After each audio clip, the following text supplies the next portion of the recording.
Let me ask you something honestly.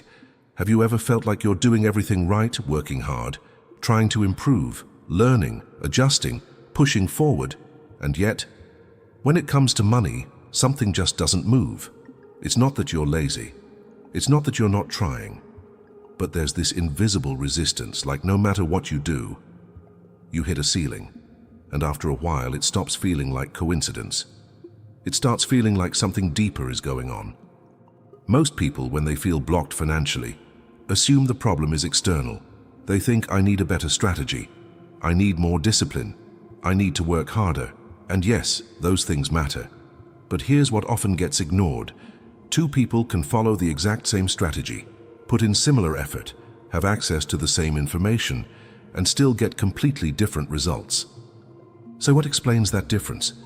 The uncomfortable truth is this: financial results are not just driven by what you do, they're driven by what you unconsciously allow. There's a layer beneath your actions, beneath your habits, beneath even your conscious beliefs that quietly influences every financial decision you make. And most of the time, you're not aware of it. Think about this. Have you ever made progress financially, only to lose it unexpectedly? Started earning more, but your expenses somehow increased too? Had an opportunity, but hesitated just enough to miss it? Or even worse, self-sabotaged in subtle ways you only noticed later. That's not random. That's not bad luck. That's a pattern. And patterns don't come from the outside. They come from internal conditioning. From a very early age, you begin forming associations with money. Not just logical ideas, but emotional impressions. You observe how money is talked about. You absorb tension, fear, stress, or scarcity. You hear phrases like, money is hard to make. Rich people are greedy. You have to struggle to succeed. Even if you don't consciously agree with these ideas today, they leave a mark. Over time, these impressions become internal rules, unspoken expectations about how money works, what you deserve, what feels normal, what feels safe.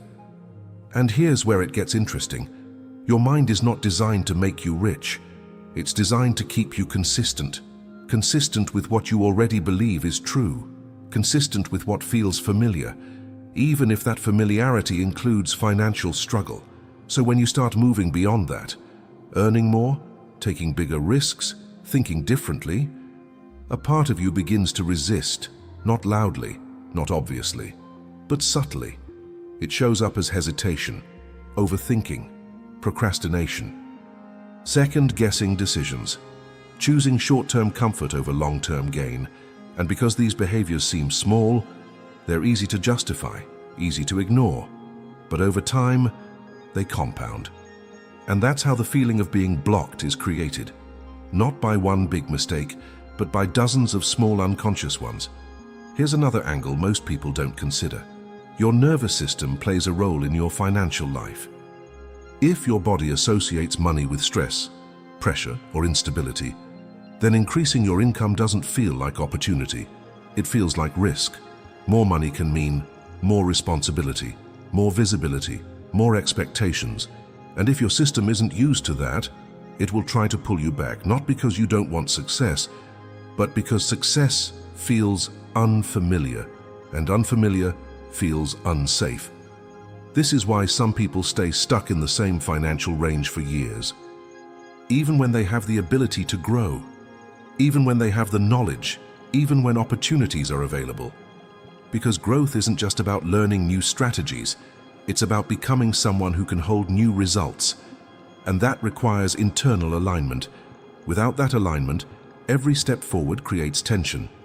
And eventually, that tension pushes you back. Now, this doesn't mean external factors don't matter. They do. Skills matter. Opportunities matter. Decisions matter. But if you only focus on the external, you end up treating symptoms instead of causes. You change tactics, you switch approaches, you look for the next thing. But the underlying pattern remains the same, and so do the results. That's why some people feel like they're always starting over, always rebuilding, always trying again, without understanding why it never fully stabilizes. So the real question isn't, why am I not making money? The real question is, what is happening internally that keeps recreating this outcome? Because once you start asking that, you shift from frustration to awareness. And awareness is where change begins. When you start noticing your patterns, your reactions, your habits around money, things begin to make more sense.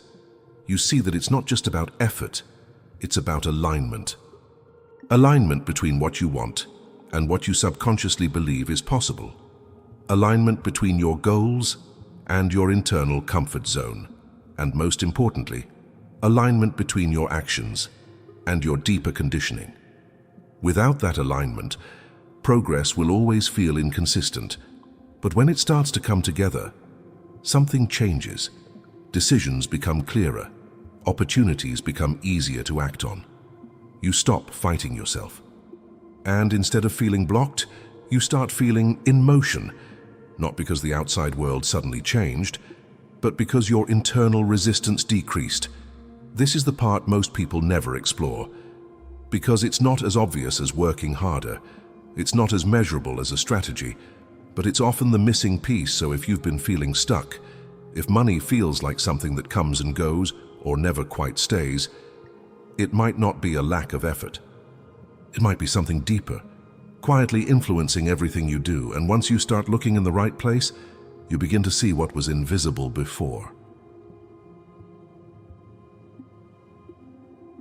If this way of thinking resonates with you, and you want to understand more about what's really happening beneath the surface, make sure to subscribe to the channel, because in the next videos, we're going to break down these patterns in a much more practical way, so you can start recognizing them in your own life and understand how to shift them. And if you want to go even deeper into this idea, there's a resource linked in the description and in the first pinned comment that explores the structural side of this pattern in more detail. It connects directly to what we talked about today and helps you see how these internal mechanisms influence your financial reality over time. Take a look when you're ready, and I'll see you in the next video.